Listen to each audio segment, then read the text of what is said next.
Hello everyone. I am Soumyaranjan Sahu, Assistant Professor of Department of Commerce, Odisha State Open University. In this session, I am going to discuss about your Unit 16, that is your corporate tax structure for domestic startup, which is comes under your PCO 104 corporate taxation. So let's start this session. I am going to start with the introduction part of startup. So what is startup? Startup business generally considered when a business creating or making some innovation.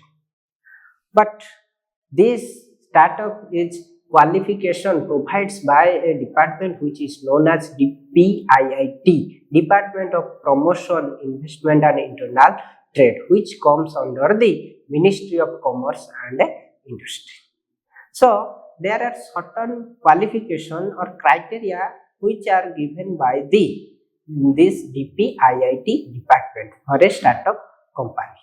So first criteria is it must be a private limited company and it must be a LLP, which is known as limited liability partnership. Then it may be a registered partnership firm. Then another criteria is its turnover must not be exceed 100 crores. Then another criteria is it must be engaged in some innovation work or some job creation. Then another criteria is it must be not formed by the splitting up or reconstructing an existing business.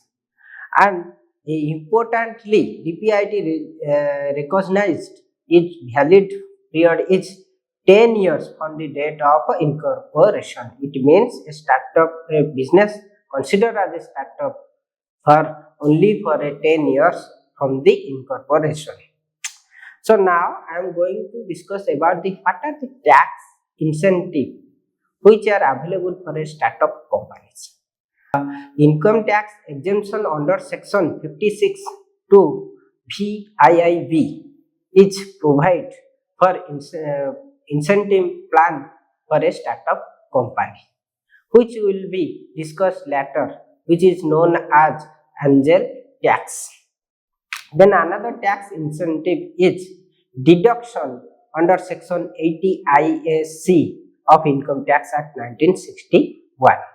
Under this section, it tells that you will get a 100% deduction on profit for any 3 consecutive years out of the first 10 years from its incorporation. Then another tax incentive is which is known as section 79. It tells about the carried forward losses. Generally in companies, the losses cannot be carried forward if its ownership changes. But in case of startup company, the losses can be carried forward whether its ownership changes or not. So now I am going to telling about what is angel tax exemption.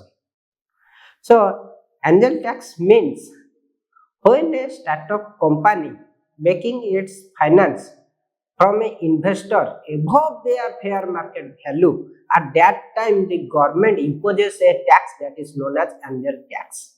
But it is not genuine startup who raising their funds from angel investors. So that to resolve this, government allowed a exemption under strict criteria. Such criteria are the paid of share capital and the share premium after issuing share must not be exceed 25 crores, and the startup must not be invest in certain restricted assets like luxury car, jewelry, shares for a period of 7 years from the date of issue. Then the exemption process. The startup must file Form 2 with DPIIT. Then after scrutiny, CBDT, Central Board of Direct Taxes, will approve the exemption. So compliance with DPIIT norms and proper documentation is essential to secure this benefit. Now I am going to telling about the What are the deduction under section 80 IAC?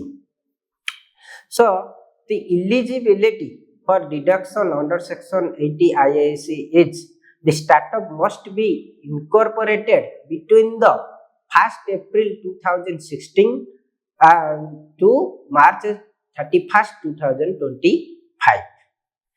The startup to claim the deduction and the criteria is it must be obtained DPIIT certificate form. This is done by submitting form 1 on Startup Indian portal.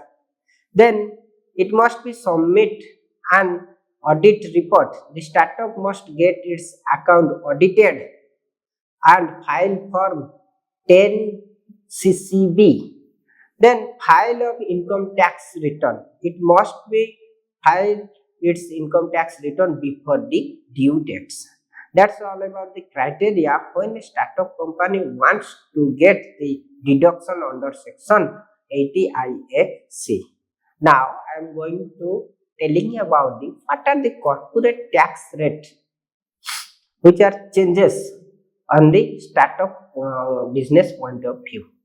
In recent year, India has major tax reforms to enhance the ease of doing business, especially for startup new companies. So let's look at the revised tax structure for a startup company. So general corporate tax rate for domestic companies that do not claim any exemption, the tax rate is 22%. If we added some education cess or surcharges, the effective rate is 25.17%. And the tax rate for a new manufacturing startup is which is incorporated after 1st October 2019 and starting production before the 31st March 2024, the tax rate is just 15%.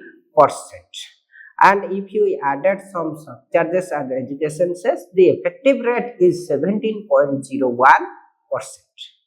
This is one of the lowest tax rate which globally for manufacturing startup, encouraging the industrial innovation. So other tax relief measures are minimum alternative tax for startup has been reduced from 18% to 15%. Then capital gains arising from certain investment are now exempted from surcharges. So CSR, like which is called as a corporate social responsibility, rules has expanded to include funding incubators, research and innovation which support the startup ecosystem. So now I am coming to the last point, that is your conclusion or key takes away. So here we have studied what is startup benefit from tax incentive point of view and exemption. DPIIT recognition is crucial for claiming benefit. Then corporate tax rates have been reduced to encourage the growth. Then proper compliance with Form 1, Form 2 and Form 10 CCB is necessary. So that's all about the startup company. I hope it will be fruitful to you. So we will see in your next session, and thank you.